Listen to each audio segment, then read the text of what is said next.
The government is reportedly heading towards a Swiss-style relationship with the EU Johannes SimonGet. Images London. Theresa May's government is reportedly heading towards a Swiss-style model for its relationship with the European Union after Brexit.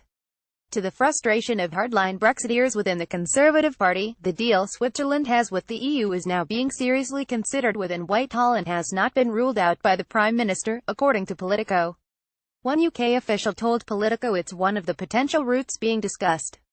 Switzerland enjoys almost maximum access to the European single market through a free trade deal with the EU that relies on regulatory alignment.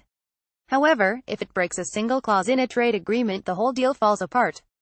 Brexiteers who want a clean withdrawal from the EU are worried that this agreement would keep Britain tied to EU infrastructure but with less of a voice to change procedure, and therefore British negotiators are reportedly trying to find a way to gain single market access without being tied in like Switzerland.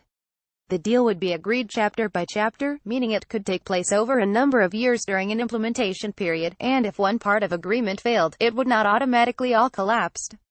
May ruled out a Canadian-style free trade agreement in her Florence speech, as it does not give the UK enough access to the EU economy, and also said that a Norwegian EEA option was too restrictive for Britain post-Brexit. The Swiss model without the dangerous break clauses is a third way to a future relationship between the EU and UK, according to ministers and officials who back this option, cited by Politico. The Prime Minister said last week that this was possible because of the close regulatory alignment Britain already has with the bloc because of its 40 years of membership.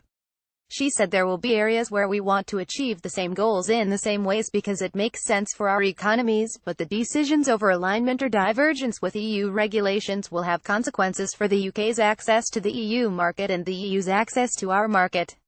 The government is determined to have a trade deal with the EU that has red lines over how far each side could diverge from each other, and would also create a court of arbitration for if either side broke trading rules.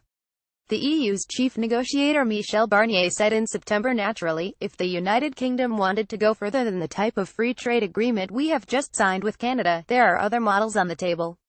But one thing is sure, it is not, and will not be possible for a third country to have the same benefits as the Norwegian model but the limited obligations of the Canadian model.